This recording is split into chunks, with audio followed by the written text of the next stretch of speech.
తండ్రి, గత దినములన్నీ కూడా మనల్ని కాపాడి ఈరోజు ఈ రాత్రికాల సమయంలో ఈ ఆదివారం రోజున తండ్రి సంఘంగా మేము కూడుకొని మేము ఆరాధించే కృపను మాకు అనుగ్రహించారు.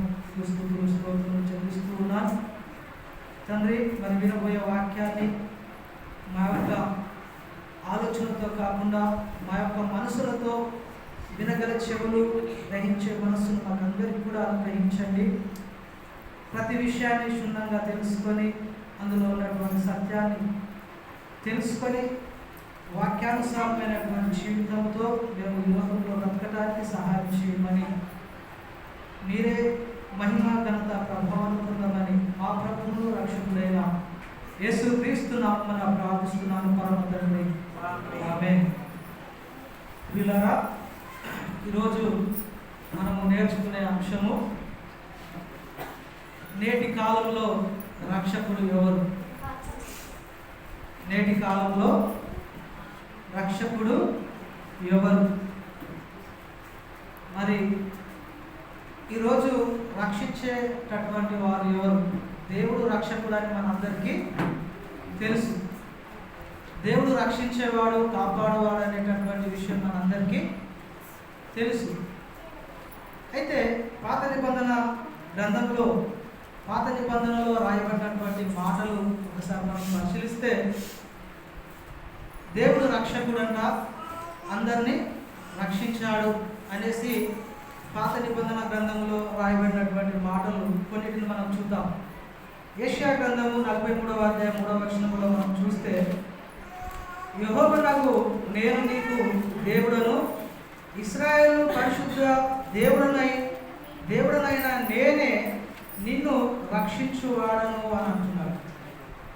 యెషయా గ్రంథము 43వ అధ్యాయము 3వ వచనంలో ఈ మాటలు మనం చూస్తూ ఉన్నాం. యెహోవానగు నేనే దేవుడను, మిమ్మల్ని రక్షించువాడను నేనే అనేసి అక్కడ రాయబడినటువంటి మాట. అయితే రక్షించేవాడు ఎవరని చెప్తున్నారంటే ఇక్కడ దేవుడు అనేసి చెప్తూ ఉన్నారు. ఇంకా చాలా విషయాలు ఉన్నాయి. ఇంకా యెషయా గ్రంథము అదే 43వ అధ్యాయం 10వ వచనం 11వ వచనంలో కూడా మనం చూస్తే, మీరు తెలుసుకొని నన్ను నమ్మి నేనే ఆయనని గ్రహించినట్లు మీరును నేను ఏర్పరచుకున్న నా సేవకుడును నాకు సాక్షులు, నాకు ముందుగా ఏ దేవుడును నిర్మించబడలేదు, ఆ తరువాత ఏ దేవుడును ఉండడు. 11వ వచనం, నేనే యెహోవాను, నేను తప్ప వేరొక రక్షకుడు లేడు. రక్షించువాడు నేనే రక్షించేది, నాకు తప్ప నాకు ముందుగా ఏ దేవుడు లేడు, కానీ రక్షించేది ఎవరు? నేనే అనేసి ఇక్కడ చూస్తూ ఉన్నాం. అయితే పిల్లారా, మనకు టోటల్గా అర్థమయ్యేది ఏంటంటే దేవుడు రక్షిస్తాడు అనేటటువంటిది మనకు తెలుసు. దేవుడు రక్షిస్తాడు, మనల్ని కాపాడుతాడు, మన సమస్యల నుండి విడిపిస్తాడు. టోటల్గా మనం రక్షించేది ఎవరు అని అంటే దేవుడు అనేసి మనకు తెలుసు. అలాగే మరి దేవుడు లోకాన్ని ఎంతో ప్రేమించి తన అద్వితీయ కుమారుణ్ణి అనగా యేసుక్రీస్తును ఈ లోకంలోనికి పంపించాడు. ఆయన యందు ఎవరు కూడా నశింపొద్దని ఆయనను అనుగ్రహించాడు. యోహాను సువార్త 3వ అధ్యాయం 16వ వచనంలో, దేవుడు లోకమును ఎంతో ప్రేమించును కాగా తన అద్వితీయ కుమారునిగా పుట్టిన వాని యందు విశ్వాసం ఉంచువాడు నశింపగా నిత్య జీవం పొందినట్లు ఆయనను అనుగ్రహించను అనేసి అక్కడ రాసి ఉంటూ ఉంటుంది. అంటే ఎవరు నశించిపోకూడదు అనేటటువంటిది దేవుని యొక్క ఆలోచన, దేవుని యొక్క చిత్తమై ఉంటుంది. అందరినీ రక్షించువాడే ఉంటూ ఉన్నాడు, అదే చెప్తూ ఉన్నాడు ఇక్కడ. ఎవరి యందు రక్షించాలి? దేవుడు ముందుగా ఒక సృష్టిని కలగజేశాడు. ఆ సృష్టి ఏమైపోయింది? పాడైపోయింది, చెడిపోయింది.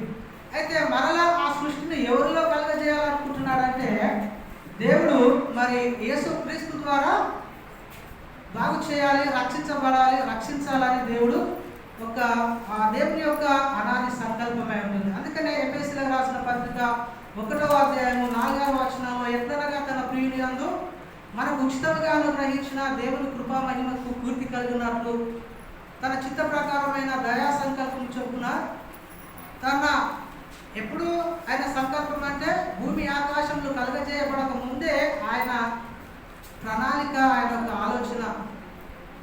మనము ఎలా ఉండాలని దేవుడు కోరుకుంటున్నారంటే క్రీస్తులో పరిశుద్ధులుగా నిర్దోషులుగా ఉండవాలని జగత్తు పునాది వేయబడక మునిపే దేవుడు క్రీస్తులో మనల్ని ఏర్పరచుకునేను అనేసి అక్కడ చెబుతూ ఉన్నాడు. అయితే పిల్లల మనం ఎలా ఉండాలని దేవుడు కోరుకున్నాడంటే పరిశుద్ధముగా నిర్దోషులుగా ఉండాలని దేవుడు కోరుకున్నాడు. అందుకనే యేసు క్రీస్తును ఈ లోకానికి పంపించాడు. ఆయన ద్వారా ఏం జరిగింది? యేసు క్రీస్తు కూడా రక్షకుడే. ఫస్ట్ ఏం చూసాము? యెహోవా రక్షకుడు, నేను తప్ప ఏ రక్షకుడు లేడు అనేసి అక్కడ చూసాం. ఇంకా చాలా వచనాలు ఉన్నాయి. ఈ వచనాలే మనకు గంట ప్రసంగం అవుతుంది. యెహోవాను నేనే రక్షకుడు అనే వచనాలే చాలా ఉన్నాయి. అయితే ఇప్పుడు యేసుక్రీస్తు దగ్గరకు వద్దాం. యేసుక్రీస్తు కూడా మనల్ని రక్షించాడు. ఎక్కడి నుంచి రక్షించాడు? మన పాపముల నుండి, మన శాపముల నుండి ఆయన రక్షించాడు. అయితే ఇక్కడ మనం చూద్దాం, యేసుక్రీస్తు కూడా రక్షించాడు అనేసి. తీతు రాసిన పత్రిక 3వ అధ్యాయము 4వ వచనంలో చూస్తే, మన రక్షకుడైన దేవుని యొక్క దయను మానవుల ఎడల ఆయనకున్న ప్రేమయు ప్రత్యక్షమైనప్పుడు అని అంటున్నాడు. ఎవరు ఈ లోకంలోనికి ప్రత్యక్షమయ్యారు? దేవుని ప్రేమ. దేవుని ప్రేమను ఎవరు చూపించారు ఈ లోకంలో అంటే యేసుక్రీస్తు చూపించాడు. ఒక చెంప మీద కొడితే రెండో చెంప చూపించాడు. పిడుగుతులు కుదితే ఆయన కుద్దాడా? మళ్ళీ కొరడాలతో కొట్టాడు. ఈయన కట్టెలతో కొట్టాడా అంటే కొట్టలా. ఆయన వాళ్ళు కొడుతూ ఉంటే వారిని క్షమించే గుణం, వారిని రక్షించే గుణం, అదే ఇక్కడ చెప్తూ ఉన్నాడు. అయితే ఇంకా మనం చూద్దాం. మరి రక్షకుడు యేసుక్రీస్తు, రక్షించువాడు యేసుక్రీస్తు. పాత నిబంధనలో యెహోవా రక్షకుడు, అలాగే ఆ యెహోవా యేసుక్రీస్తును ఈ లోకంలోనికి పంపించాడు. ఆ యేసుక్రీస్తు కూడా రక్షకుడుగా మరి మనము బైబిల్లో అనేక వాక్యాలను మనం చూస్తూ ఉన్నాం. అయితే ఇప్పుడు రక్షించేది ఎవరు అంటే యేసుక్రీస్తు కూడా రక్షకుడే. ఇప్పుడు మనం కొన్ని లేఖన భాగాలను మనం చూద్దాం ఆ విషయం గురించి.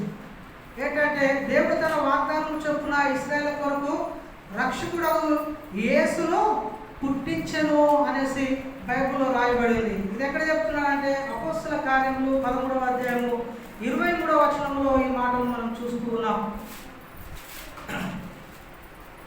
23వ వచనం, అతని సంతానం నుండి దేవుడు తన వాగ్దానం చొప్పున ఇశ్రాయేలు కొరకు రక్షకుడు యేసును పుట్టించెను. ఏమంటాడు? అపోస్తల కార్యములు 13వ అధ్యాయం 23వ వచనంలో ఇక్కడ యేసుక్రీస్తును గురించి కూడా రక్షకుడు అనేసి ఇక్కడ రాయబడుతూ ఉన్నది. అయితే ఎవరు పుట్టిస్తారని చెప్తున్నాడు? యెహోవా యేసుక్రీస్తును పుట్టిస్తాడు రక్షకుడు. ఎవరిలో పుట్టిస్తాడు ఈ రక్షకుడిని అంటే ఇశ్రాయేలులో ఈ రక్షకుడిని పుట్టిస్తాడు. ఆయనే మన పాపముల నుండి విడిపించువాడు, మన శాపముల నుండి విడిపించువాడు, ఆయనే మనల్ని రక్షించువాడు అనేసి బైబిల్లో రాయబడింది. ఇంకా చాలా విషయాలు ఉన్నాయి. ఇక యేసుక్రీస్తు గురించి చెప్పుకోవాలంటే ఎన్ని దినాలైనా తరగదు.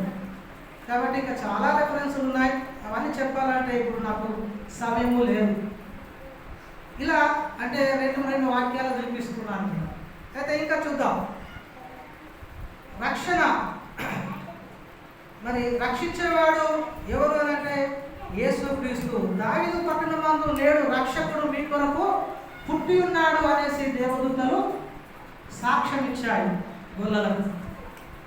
యేసుక్రీస్తు పుట్టాడని మరి ఆయనే రక్షకుడని సాక్ష్యము ఇచ్చాడు. ఆ వాక్యం లూకా సువార్త 2వ అధ్యాయము 11వ వచనంలో ఈ మాటలు రాయబడి ఉన్నాయి.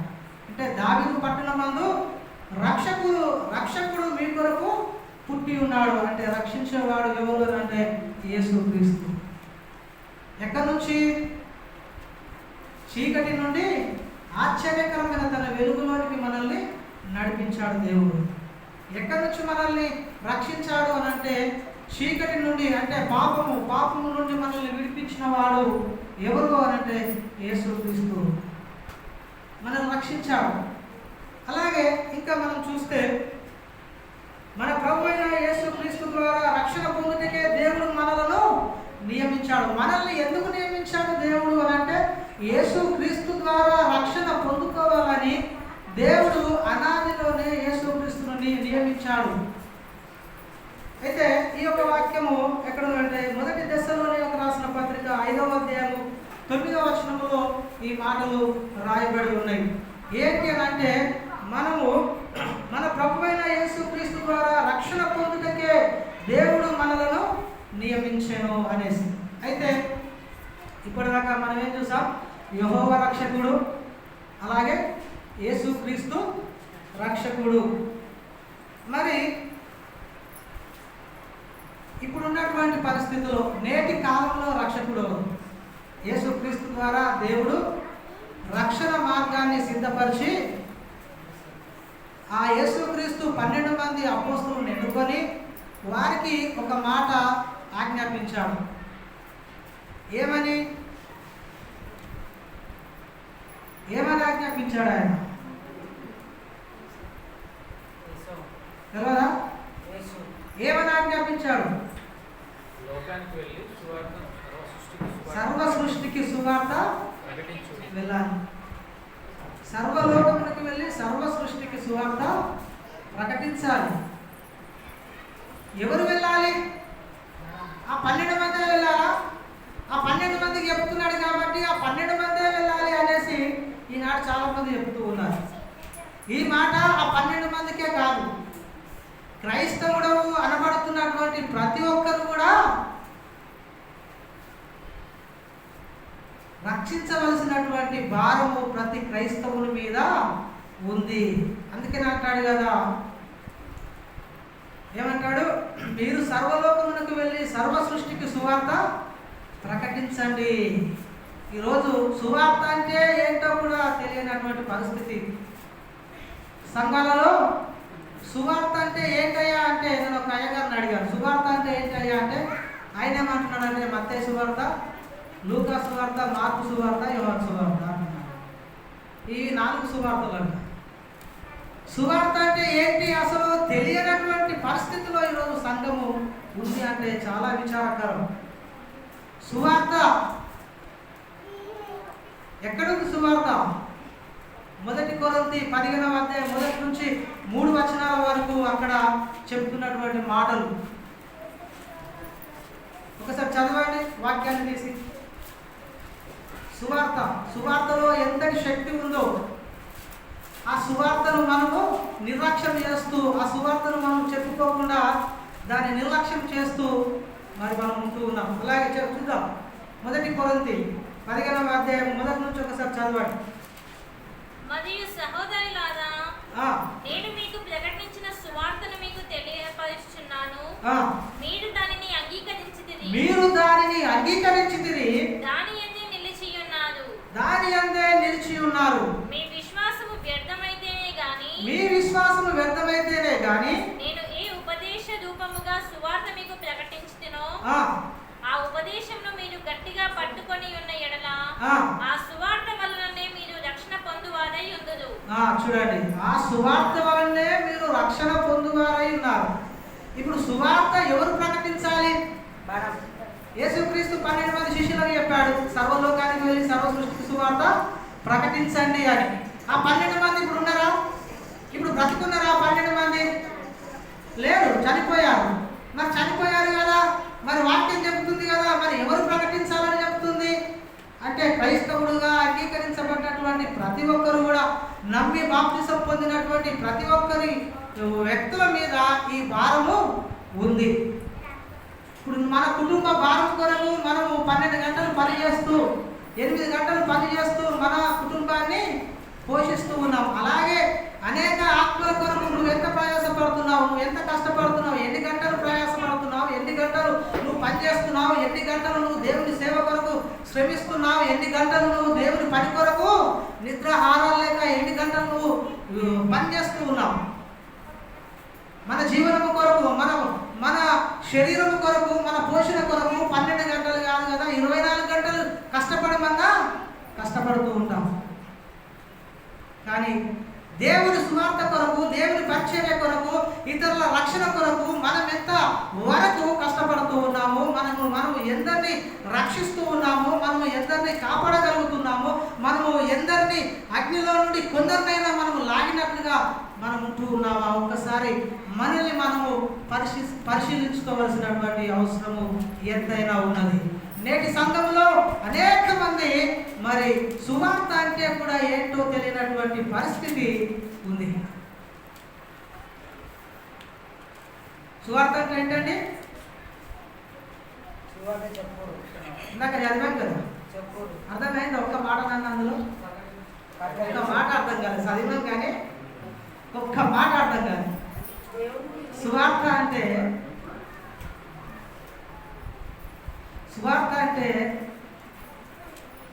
యేసుక్రీస్తు మరణించి తిరిగి లేవడం, తాను మరలా పునరుత్థానుడై పరలోకానికి వెళ్ళిపోవడం, అది సువార్త. లేఖనముల ప్రకారం క్రీస్తు 3వ దినమున పాతి పెట్టబడెను అని అంటాడు. తిరిగి సజీవుడై లేచాడు. లేచి మళ్ళీ ఏమైపోయాడు? 40 రోజుల తర్వాత ఆరోహణమై వెళ్ళిపోయాడు. ఇది సువార్త.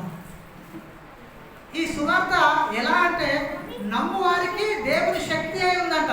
రక్షించబడుచున్న నీకు దేవుని శక్తి అయి ఉంది అంటే సువార్తలో ఎంతటి శక్తి ఉందో, చాలా శక్తి ఉంది. ఈరోజు మనము ఒక వ్యక్తిని రక్షించాలంటే సువార్త చెప్పాలి. ఒక వ్యక్తిని మనము అగ్నిలో నుండి బయటకు లాగాలంటే సువార్త చెప్పాలి. ఒక వ్యక్తి పాపం నుండి విడిపించబడాలంటే సువార్త చెప్పాలి. ఒక వ్యక్తి రక్షించబడాలన్నా, ఒక వ్యక్తి దేవుని దగ్గరికి రావాలన్నా, ఒక వ్యక్తి దీవించబడాలన్నా, ఆశీర్వదించబడాలన్నా సువార్త తెలియచేయాలి ఆ వ్యక్తికి. ఆ సువార్త తెలియజేయకుండా ఎక్కడ వచ్చిన గొంగడిలాగే మన జీవితాలు ఉంటూ ఉన్నాయి. సువార్త. ధనవంతుడు లాజరు గురించి మనం చూస్తే, ధనవంతుడు ఎక్కడున్నాడని చనిపోయిన తర్వాత అగ్నిగుండంలో ఉన్నాడు. అగ్నిగుండంలో ఆయన యాతన పడుతూ ఉన్నాడు, వేదన పడుతూ ఉన్నాడు, అంగలారుస్తూ ఉన్నాడు. అయ్యో తండ్రివైన అబ్రహామా, నా యందు కనికరపడి నీ దగ్గర ఉన్నటువంటి లాజరును నా యొద్దకు పంపించు. అగ్నిగుండము ఎంత నరకమో ఒక్కసారి, అక్కడ ఎలాంటి పరిస్థితి ఉందో ఒక్కసారి ఆలోచించండి. అక్కడ బుద్ధి వచ్చింది మనోడికి, ధనవంతుడికి. భూమి మీద దేవుడంటే గుర్తు రాలేదు. భూమి మీద అన్నీ ఉన్నాయి, తినడానికి అన్నీ ఉన్నాయి. ఈరోజు నేను పెద్ద ధనవంతుడనండి అని అంటున్నాను. నువ్వు ధనవంతుడైతే గొప్పేం లేదు. ఈ లోకంలో చాలా చాలా చక్కగా బతుకుతుండొచ్చు డబ్బులు ఉంటే. నువ్వెంత సంపాదించుకున్నా హాయిగా బతకగలుగుతున్నావు, ఏసీ రూమ్లో కూర్చొని బతకగలుగుతుండొచ్చు. కానీ ఇక్కడ ఏసీ రూమ్లో ఉన్నటువంటి నీవు అక్కడ మంటల్లో కాలుతుంటావు ఒకరోజు. డబ్బును ప్రేమిస్తున్నామా? ఈ లోకాన్ని ప్రేమిస్తున్నామా? వ్యక్తులను ప్రేమిస్తున్నామా? నేటి సంఘాల్లో అదే పాడైపోయింది. క్రిస్మస్ వస్తే చాలు రాష్ట్ర నాయకులను తీసుకొచ్చి పెడుతున్నారు అయ్యగారు. వాడు ఎన్నో మోసాలు చేసి, ఎన్నో అక్రమాలు చేసి, వాడు ఎంతో అది చేసి, పాపాలు చేసి వాడు చేస్తూ ఉంటే ఈ పరిశుద్ధమైనటువంటి దేవుని సంఘంలో ఉన్నటువంటి పరిశుద్ధులు ఆలోచించట్లేదు. ఎందుకంటే వాడికి డబ్బులు కావాలి.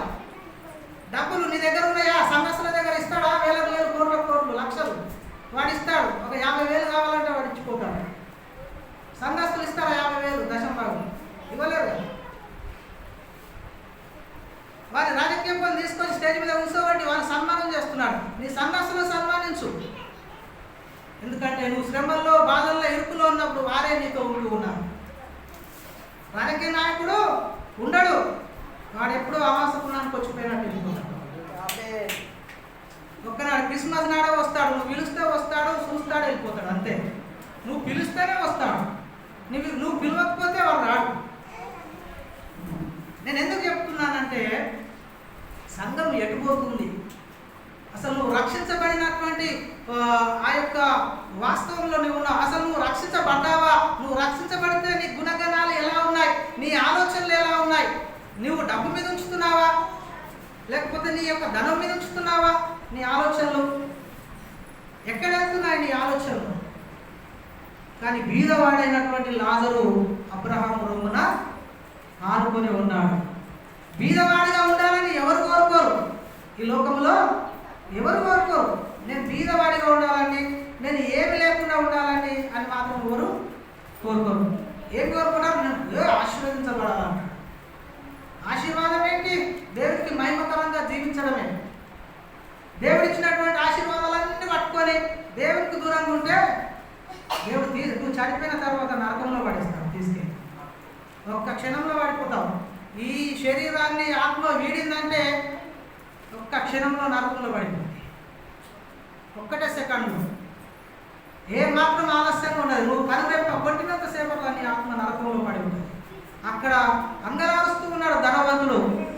ఏమంటున్నాడంటే, తండ్రివైన అబ్రహామా, నా యందు కనికరమని నీ యందు ఉన్నటువంటి లాజరు నా యందుకు పంపు, తన వేలి కొనతో నా నాలుకను చల్లార్చుటకు లాజరుని ఇక్కడికి పంపించు అంటే అబ్రహాం అంటున్నాడు.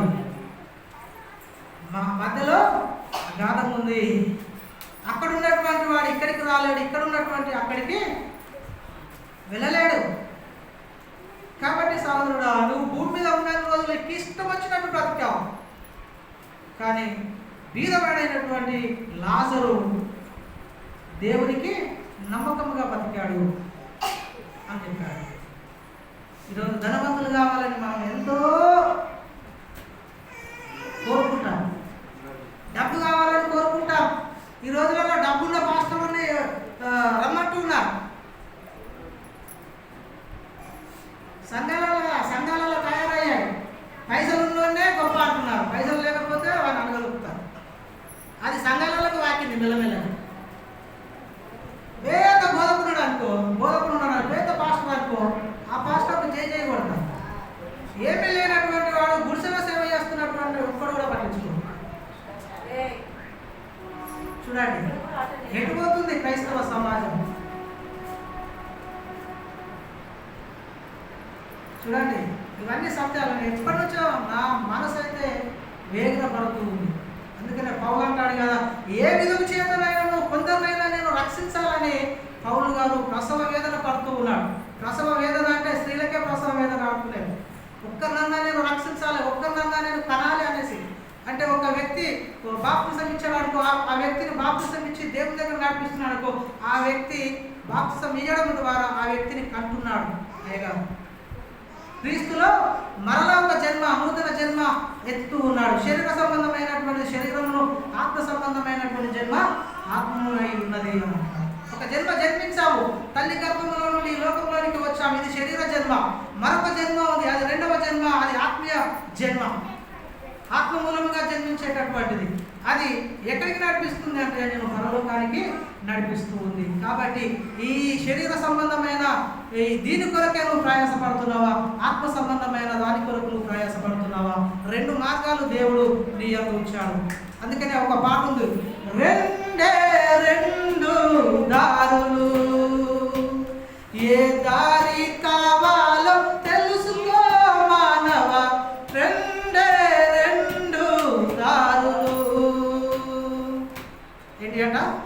రెండు దారులు పెట్టాడు. ఒకటి ఇరుకు ద్వారం, ఒకటి విశాలమైనటువంటి ద్వారం. ఇరుకులోనికి వెళితే ఏముంటుందంట? శ్రమలు ఉంటాయి, ఇబ్బందులు ఉంటాయి, వ్యాధులు ఉంటాయి, రోగాలు ఉంటాయి, ప్రతిదీ కూడా ఉంటూ ఉంటుంది. విశాల మార్గంలో తాగొచ్చు, తినొచ్చు, ఎంజాయ్ చేయొచ్చు అన్నీ. అది లోకము. ఇరుకు ద్వారము పరలోకమునకు ద్వారి. ఏ దారిన నువ్వు వెళ్ళాలనుకుంటున్నావు? ఎక్కువ మంది ఇరుకు ద్వారాన్ని కోరుకోవట్లేదు, విశాలమైనటువంటి ద్వారం కావాలి. ఎందుకంటే విశాలంగా ఉండాలండి. విశాలంగా ఉంటేనే అన్నిటికీ సేఫ్, అన్నిటికీ బాగుంటుంది అని అంటారు. కాబట్టి ఇప్పుడు నేటి కాలంలో రక్షకుడు ఎవరు అనేది ఇప్పుడు మనం నేర్చుకుందాం. నేటి కాలంలో రక్షకుడు ఎవరు అని అంటే క్రైస్తవుడు. క్రీస్తును నమ్మి క్రీస్తును అంగీకరించినటువంటి మనమే నేటి రక్షకులము. అంటే రక్షించవలసినటువంటి భారము యేసు క్రీస్తు ఎవరిపైన ఉంచాడంటే మన పైన ఉంచాడు. ఇప్పుడు యేసు క్రీస్తు ఆ 12 మందిని ఎన్నుకున్నాడు. ఆ 12 మంది ద్వారా వారు ఎంతో మందిని కొంతమందిని రక్షించారు. ఇప్పుడు ఆ భారము మన మీద ఉంది. మనము కూడా ఆ యొక్క ద్వారమున మనము పోరాడవలసినటువంటి వారమై ఉన్నాము. కాబట్టి ప్రియులారా, మరి నేటి కాలంలో రక్షకుడు ఎవరు అని అంటే మనమే. అర్థమవుతుందా? ఒక పాపి తన తప్పు మార్గంలో నుంచి విడిపించాలన్నా, వాడిని అక్కడ నుండి లాక్కొని రావాలన్నా ఇప్పుడు ఎవరి పైన ఉంది ఆ భారము? ఒక క్రైస్తవుని పైన ఉంది. ఇప్పుడు తెలిసిన వ్యక్తి దేవుని మార్గంలో నుండి వేరే మార్గంలోకి వెళ్ళిపోయాడు అనుకో, నీకు తెలిసింది ఆ విషయం, దేవుని దగ్గర రావట్లేదు, వేరే మార్గాల్లో వెళ్ళిపోతూ ఉన్నాడు. ఆ మార్గంలో వెళ్ళకుండా నువ్వేం చేయాలి? మళ్ళీ లాక్కుని రావాలి అక్కడి నుంచి. ఎవరిపైన ఉంది రక్షించడము? రక్షించేటటువంటి భారం ఇప్పుడు ఎవరిపైన ఉంది అని అంటే విశ్వాసుల మీద, క్రైస్తవులమైనటువంటి మన మీద. అయ్యగారి మీదనే లేదండి, అయ్యగారి మీదనే ఉంది, మా మీద లేదంటే అని అనుకుంటాం. అయ్యగారికి జ్వరం వచ్చినా నువ్వు ప్రార్థన చేయవు, అయ్యగారికి ఏదైనా నువ్వు ప్రార్థన చేయవు, కానీ అయ్యగారు నీ గురించి రేపు బాగా చేయాలి. చేసిరా ఒక్కనాడని అయ్యగారి గురించి ప్రార్థన మనం చేశామా? ఒక్కసారి గుండెల మీద చేయి పెట్టుకుంది, ఒక్కసారి ఆలోచించుకోండి. చెప్పకండి కానీ ఆలోచించుకోండి. చేయాలి. సంఘం కొరకు, మన కొరకు, మన కుటుంబాల కొరకు. ఎన్నో సంఘాలు, నాకు తెలిసిన పాస్టర్స్ లాక్డౌన్ టైంలో పైసలు లేక అల్లాడిపోయారు. కొంతమందికి సహాయం చేశాం. చెప్పుకోవడం గొప్ప కాదు, కానీ ఒక 500 సహాయం చేశాను. నా దగ్గర కూడా లేని పరిస్థితి. మనకున్న దాంట్లోనే మనము సంతృప్తి కలిగి ఉండాలి. నీ దగ్గర 10 రూపాయలు ఉంటే 10 రూపాయలలోనే నువ్వు సంతోషంగా ఉండాలి. అయ్యో నాకు 1000 రూపాయలు లేవే, 10 రూపాయలు ఉన్నాయి అని అనుకోవాలి. అందుకని అపోస్తలుడైనటువంటి పౌలు అంటాడు కదా, నాకున్న దాంట్లోనే నేను తృప్తిగా ఉంటాడంట. ఎన్నో ఆదరణగా మన మాటలు ఉన్నాయండి. పౌలు జీవితాన్ని ఒకసారి మనము ఆ పత్రికలన్నీ చదివితే నువ్వే ఒక పత్రికగా అయిపోవాలి. పౌలు చేసినటువంటి ఆ సేవ, తనకున్నటువంటి ఆ యొక్క తాపత్రయం, తనకున్నటువంటి అనుభవం, తనకున్నటువంటి ఆ త్యాగము, దేవుని సేవ కొరకై ఆ జనాల ఆత్మల రక్షణ అర్థమై ఆయన ఎంత ప్రసవ వేదన పడ్డాడో పౌలు గురించి ఒక్కసారి ఆలోచిస్తే ఆ వాక్యాలు చదువుతుంటేనే నా కంట్లో నుంచి నీళ్ళు కదులుతూ ఉంటాయి. అర్థమైతే వస్తాయి కంటి, అర్థం కాకపోతే రాదు.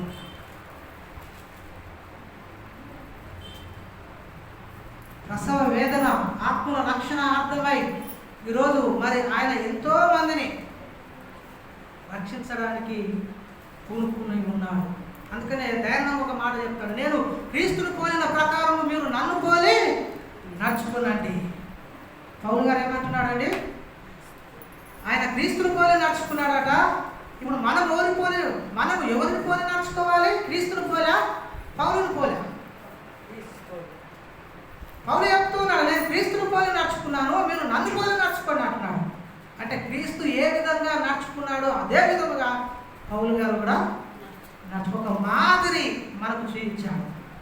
దేవుని పట్ల ఎట్లా ఉండాలి, దేవుని ఆలోచనలు ఏ విధంగా గుర్తించాలి, దేవుని సేవ ఎలా చేయాలి, ఇరుకులో ఎలా ఉండాలి, ఇబ్బందులో ఎలా ఉండాలి, లేనప్పుడు ఎలా ఉండాలి, 10 రూపాయలు ఉన్నప్పుడు ఎలా ఉండాలి, అందులోనే సంతోషంగా, అందులోనే సంతృప్తిగా ఎలా ఉండాలి, ఎలా జీవించాలని ఆయన ఆలోచన, ఆయన తాతప్రేమ.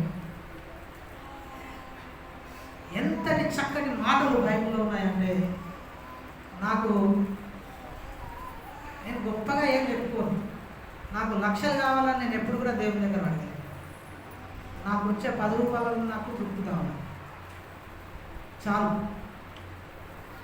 నేను ఏసీలలో ఉండాలా, నేను కాలంలో తిరగాల, నాకు పెద్ద బంగ్లాలు ఉండాలని నేను ఎప్పుడు కూడా కోరుకోను. ఇప్పటికి కూడా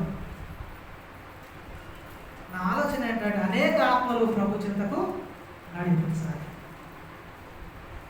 అదే దేవుడు నిన్ను అడుగుతాడు, నువ్వు ఎన్ని బంగారాలు ఉన్నాయి బిడ్డ, నీకు 70 ఏళ్ళు ఆయుష్ ఇచ్చాను, నువ్వు ఎంత సంపాదించావో నా కొరకు అంటాడు. అంటే నేనా 4 బిల్డింగ్లు కట్టిన హైదరాబాద్లో, 4 కార్లు తీసుకొని తిరిగిన, ఏసీలో ఉన్నా, అన్నీ చేసిన, ఇంత 1000 ఎకరాలు ఉన్నాయి నా వెనకాల, అవంతా వేసుకురా నాయన. ఈ ధనవంతుడు కూడా అదే చెప్పచ్చు, నాకు మస్తుగా ఉండే నాకు ఈ భూలోకంగా తీసుకెళ్ళి ఎక్కడ పడేసాడు, ఎక్కడ పడ్డాడు? పాతాళ లోకంలో పడిపోయాడు, నరకంలో, అగ్నిలో పడిపోయాడండి. అక్కడ గుర్తుకొస్తున్నాడు దేవుడు. భూమి మీద ఉన్నప్పుడు మంచిగా ఉంది జీవితం, ఆనందంగా గడిపాడు, డబ్బు ఉంది, ధనం ఉంది, అన్నీ ఉన్నాయి, ఎలాంటి లోటుపాట్లు, కానీ దేవుడు గుర్తుకురాడు. ఇప్పుడు మనకు కూడా ఒక 100 ఎకరాలు ఉందనుకో, దేవుడు గుర్తుకొస్తాడా? అస్సలు రాడు. ఒక 10,000 ఉన్నాయనుకో జోబులో, ఆ వారం అంతా కనబడాడు ఆయన. కనబడతామా? జీతం వచ్చింది అనుకో 10,000, ఆ వారం కనబడతాడా మనిషి చర్చిలో? దేవుని దగ్గరకు వస్తాడంటారా? ఆ 10,000 ఉన్నాయి అనుకో, సండే మటన్ తెచ్చుకోవాలండి అని అంటాడు. ఆ మటన్ మీదనే ఉంటుంది ధ్యాస ఆ రోజు. చర్చిలో ఉన్న ఆలోచన అంతా ఆనే ఉంటుంది, ఎప్పుడు పోయి తినాలి మళ్ళీ. అయ్యగారు ఇంకా ముగిస్తున్నాడు, 8:30 అయిపోయింది, 9 అయిపోయింది, అందరూ ఇక్కడ చూస్తున్నారు టైం అటు. ఎందుకు? ఇక్కడ గోపుతుంది లోపల, ఆలోచన అంతా కుండ మీద ఉంది, మటన్ మీద. ఈడ లేదు, దేవుని మీద లేదు, దేవుని వాక్యం మీద లేదు, ఏది లేదు. ఏదో వచ్చిన మాట వచ్చినాం. అందుకని ఒక మాట ఉంది కదా, మైండ్ ఆబ్సెంట్ అదన్నమాట. అదే అందుకనే చెప్పారు మరి, అది ఆ మాట. మైండ్ ఎక్కడో ఉంది, కానీ బాడీ మాత్రం ఇక్కడ ఉంది ప్రజెంట్గా. అదన్నమాట. అయితే ఇప్పుడు క్రైస్తవుని బాధ్యత ఏంటి అని అంటే, కొందరినైనా అగ్నిలో నుండి ఆత్మలను రక్షించాలి. ఒక వ్యక్తి నేను దేవుడిని ప్రేమిస్తున్నాను అని అంటే, నువ్వు ఎలా ప్రేమిస్తావు? కనబడని దేవుణ్ణి ఎలా ఒక వ్యక్తి అన్నాడు, నేను దేవుడు అంటే నాకు చాలా ఇష్టం అండి, ఎన్ని శ్రమలు వచ్చినా, ఎన్ని బాధలు వచ్చినా దేవుని మాత్రం నేను వదులున్నాను. నువ్వు ప్రేమిస్తున్నావు అని చెప్పడానికి రుజువేంటి అని అంటా నేను క్వశ్చన్ వేస్తాను. కనబడని దేవుని నువ్వెట్లా ప్రేమిస్తావంట? ఇప్పుడు ఒక వ్యక్తి కనబడితేనే కదా తనతో స్నేహం చేస్తాం, తనతో బాగుంటాం, తనతో అన్ని విధాలుగా కలిసి మాట్లాడాలి. కనబడని దేవుడిని ప్రేమిస్తున్నానంటే మరి ఎలా?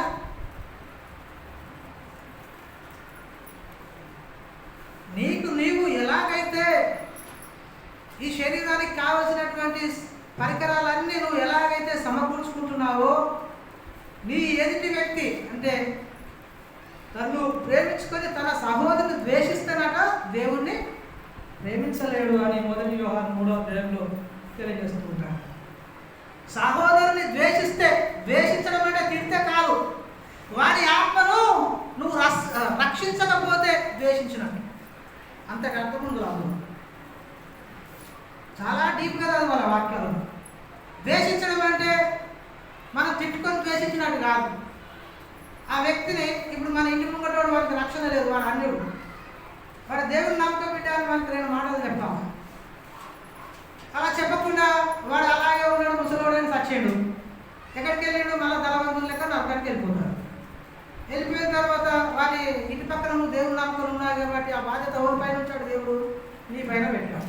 నీ ఇంటి పక్కన చెప్పరా అన్నాడు, నీ సహోదరుని చెప్పు, పక్కన ఉన్నది చెప్పు అన్నాడు. నువ్వు సహోదరుని ప్రేమించలేని కనబడని దేవుని ఎట్లా ప్రేమిస్తావు? దేవుడే ఉంటా ప్రశ్న వేస్తాడు. మనం కనిపించే సహోదరునే ప్రేమించలేని నీవు కనబడని దేవుని ఎలా ప్రేమిస్తావు అంటాడు. అందుకనే ఎవరిపైన ఉంచాడు రక్షించడానికి? ఎవరిపైన ఉంచాడంటే మన పైన. ఎలా? ఆత్మ ఖడ్గమైనటువంటి ఈ యొక్క వాక్యము చేత అనేకులను మనము రక్షించవలసినటువంటి భారము దేవుడు మన పైన పెట్టాడు. కాబట్టి మీలారా, మరి అనేక ఆత్మలను రక్షించగలిగినటువంటి సామర్థ్యము ఎక్కడ ఉందంటే సువార్తలో ఉంది. ఆ సువార్త నీకు తెలుసా? ఆ సువార్త ఏంటో మనకు తెలియదు. సువార్త గురించి అద్భుతమైనటువంటి మాటలు ఉన్నాయి. రాబోయే రోజులలో నేను అవి మీతో పంచుకోవాలని దేవుని అడుగుతూ ఉన్నాను. మరి ఎలాగైనా సువార్తను గురించినటువంటి చాలా విషయాలు ఉన్నాయి, చాలా మంచి విషయాలు ఉన్నాయి. మన జీవితాలు మారిపోవాలి ఆ విషయాలు ఉంటే. అందుకని అంటాడు కదా, సువార్తలో దేవుని శక్తి అయిన రక్షింపబడుతున్న నీకు ఏమంటున్నాడు? రక్షింపబడుతున్న నీకు దేవుని శక్తి అయింది. ఆ శక్తి ఎక్కడ ఉంది? సువార్తలో ఉంది. అంటే సువార్త అనేటటువంటిది అంత గొప్పది. అందుకనే సువార్త అంటే ఏంటి అని అంటే యేసుక్రీస్తు మృతి పొంది తిరిగి లేవడం. లేఖనముల ప్రకారం క్రీస్తు మృతి పొంది 3వ దినమున తిరిగి లేవడం, తిరిగి ఆరోహణమైపోవడమే సువార్త. మరి నేటి దినాల్లో యేసుక్రీస్తు మరి మన కొరకు చనిపోయాడండి, మన కొరకు తిరిగి లేచాడండి. మనము బ్రతకాలని ఆయన బ్రతికి పరలోకానికి ఆరోహణమైపోయాడండి అని చెప్తున్నారా? ఈ సువార్త చెప్తున్నామా? మనం చెప్పట్లేదు. చెప్పకపోతే మనకెట్లా తెలుస్తుంది? మనం చెప్పాలి. ఇప్పుడు చిన్న బిడ్డున్నాడు, ఉన్నాడు చిన్నోడు. ఆ చిన్నోడు ఉన్నాడు. ఆ చిన్నోడికి ఏంటి? మనం ఫస్ట్ తినబెట్టాలి, వాడిని నేర్పాలి. వారికి నేర్పితే పెద్ద అయిన తర్వాత వాడు మెల్లమెల్ల తింటూ ఉంటాడు. మనం తినబెట్టడం నేర్పకపోతే వాడికి రాదు. ఇది మనం చెప్తుంటేనే వాళ్ళకి అర్థమవుతుంది, వాళ్ళకి అర్థమవుతుంటే వాళ్ళు నేర్చుకుంటున్నారు. అందుకనే విశ్వాస సంబంధమైన వాక్యము వాణిలో కార్యశక్తి కలగజేస్తుంది. కాబట్టి మరి సువార్త ఎంతో గొప్పదై ఉంటుంది. కాబట్టి రక్షించవలసినటువంటి బాధ్యత. నేటి కాలంలో రక్షకుడు ఎవరు అని అంటే మనమే. మన చుట్టుపక్కల వారు నశించిపోతూ ఉన్నారు, చనిపోతూ ఉన్నారు. ఎన్నో యాక్సిడెంట్లు అయి చనిపోతూ ఉన్నారు. కాబట్టి వారిని రక్షించడానికి దేవుని మాటలు ఒక్క మాటైనా మనము చెప్పి, నోహావు గారు ఓడ సిద్ధపరుస్తూ ఉన్నారు. నోహావు బైబిల్లో ఉన్నటువంటి నోహావు. దేవుడు అన్నాడు, లాస్ట్ ఛాన్స్ వాళ్ళకి ఇచ్చేస్తున్నాను, నువ్వు వెళ్ళి అందరికీ సువార్త ప్రకటించు. అదే ఆఖరి సువార్త. అందరికీ సువార్త ప్రకటించు. వెళ్ళి నోహావు, నువ్వు వెళ్ళి అందరికీ ఈ జనులకు సువార్త ప్రకటించు. 40 రోజులు వర్షం పడుతుంది, రాత్రి పగలు వర్షం పడుతుంది అని చెప్తే, ఎర్రోడని వీడు వర్షం పడుతుందని దేవుడు మాట్లాడిందంట, వీడు మనకు చెప్తున్నాడని ఎగతాళి చేసి మాట్లాడారు. వినలేదు ఆయన మాట. ఎవరు వినలేదు. అయితే పేద ఓడను తయారు చేశాడు. పేద ఓడను తయారు చేసి అక్కడ జతలుగా పక్షులను, జంతువులను పంపించేశాడు ఆ ఓడలోనికి. ఎవడు నమ్మట్లేదు. ఈ రోజు కూడా అదే ఉంది. ఒక వ్యక్తి మాట్లాడుతున్నాడు, వాడు వేస్ట్ కాకుండా వాడి వెనకేం లేదు, అని ముందేం లేదు, ఉన్నాడా అంటున్నాడు. వాడి వెనకేం లేదు, ఆస్తుపాస్తులు ఏం లేవు. ఆస్తుపాస్తులు కాదు ముఖ్యం, దేవునికి కావాల్సింది. దేవుడిలో నువ్వు ఎంత బలంగా ఉన్నావు అనేదే దేవుడిని చూస్తాడు. మన వెనక ఆస్తుపాస్తులు ఉంటే ఈ జనాలు ప్రేమిస్తారు. మన కష్టం వచ్చినప్పుడు ఉరుకుతారు, వెళ్ళిపోతారు, ఉండరు మనతో. కాబట్టి అందుకనే దేవుడు అంటాడు కదా, లోకాన్ని ప్రేమించకు, లోకములో ఉన్నదంతా కూడా మాయరా అని అంటాడు. అందుకనే దీపం ఉండగానే ఇల్లు చక్కబెట్టుకో అంటున్నాడు. అందుకనే ఈ భక్తుడు చాలా చక్కని మాట రాశాడు. మనిషిగా పుట్టినాడు మహాత్ముడైన, మరల మట్టిలో కలువవలయురా. తీసుకొని పోలేడు పుచ్చుకప్పులైనా, ఇలా సంపాదన వదలవలయురా.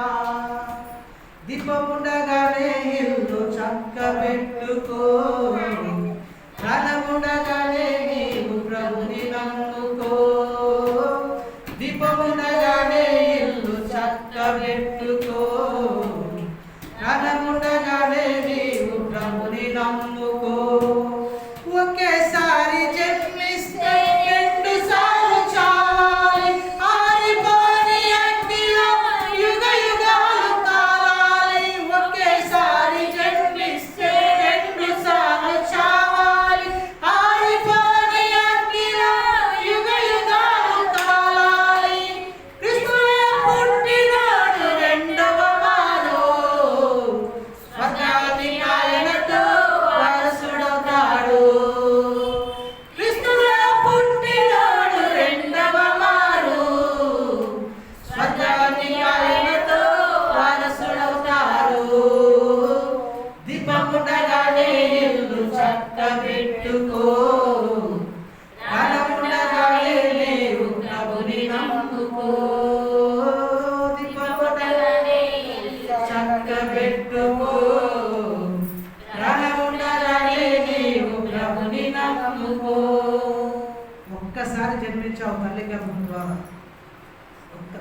కన్నది. కానీ ఇక్కడ పుట్టినప్పుడే నువ్వు ప్రభుని నమ్మాలి. ఆ ప్రభుని ఇక్కడ పుట్టిన తర్వాత నమ్మకుండా చనిపోయావనుకో 2 సార్లు వస్తుంది. 2 సార్లు వస్తుంది. ఏంటి 2 సార్లు రావడం అని ఆలోచిస్తున్నారా? తాత్కాలిక మరణం, ఈ శరీర మరణం తాత్కాలికమైనటువంటి. ఈ శరీరం కనబడుతుంది మనకి. ఈ దేహము మట్టికి మన్న అయిపోతుంది. ఈ దేహము 70 సంవత్సరాలది. అధిక బలం ఉంటే 80 సంవత్సరాలు. ఇది విడిచి వెళ్ళిన తర్వాత ధనవంతుడు చనిపోయాడు, లాజరు చనిపోయాడు. అక్కడికి వెళ్తే ఇంకా ఈజీగా అర్థమైంది. ధనవంతుడు చనిపోయాడు, లాజరు చనిపోయాడు. ధనవంతుడు ఎక్కడికి వెళ్ళిపోయాడు? మరలా చనిపోయిన తర్వాత నరకంలో కాలుతూ ఉన్నాడు. నరకంలో కాలుతూ ఉన్నాడంటే అది 2వ మరణం. ఇక్కడ లాజరు ఏమంటున్నాడు? లాజరు ఏం చేశాడు? అబ్రహాము రొమ్మున ఉన్నాడు. అబ్రహాము రొమ్మున ఉండడం ద్వారా ఈయన ఆత్మ రక్షించబడింది. ఆ 2వ మరణం పొందకుండా ఉండడానికే ఈ లోకంలో మనము ఈ పరిచర్య జరిగించాలి. ఈ సువార్త పరిచర్య జరిగించాలి. ఆ 2వ మరణాన్ని తప్పించుకోవాలంటే ఇక్కడ నువ్వు క్రీస్తును అంగీకరించాలి. ఈ క్రీస్తు చెప్పినటువంటి మాట, మీరు సర్వలోకములకు వెళ్ళి సర్వ సృష్టికి సువార్త ప్రకటించండి. ఏదైతే వాక్యం చెప్పాడో ఆ వాక్యాన్ని మనం గట్టిగా పట్టుకోవాలి. ఆ వాక్యాన్ని మనము దాని అందే మనము నడిచి నిలిచి ఉండాలి. అందుకనే అంటాడు కదా, దాని అందే అపోస్తులు ప్రవక్తలు వేసిన పునాది అదే. దాని అందు నిలిచి మనము వెళ్ళాలి. కాబట్టి ఇంకా చాలా చక్కటి మాటలు ఉన్నాయి. ఇప్పుడు చెప్తే మీరు ఓపికగా కూర్చుంటే 12 గంటల వరకు చెప్పడానికనే నేను రాను. కానీ మిమ్మల్ని నేను ఎక్కువగా మరి మీతో మాట్లాడాలని అనుకుంటున్నాను. కానీ మరి సమయం లేదు కాబట్టి అందరం వెళ్ళాలి. కాబట్టి మరలా ఎప్పుడైనా వీలైతే మరలా ఒక వాక్యం చేత, సువార్త అనే స్వరం చేత మరి మనం మాట్లాడుకుందాం. ఇంతవరకు మాట్లాడిన ప్రతి మాట కూడా దేవుడు మన హృదయాల్లో నీరు కట్టి ఫలింపజేయుగాక. ఆమేన్.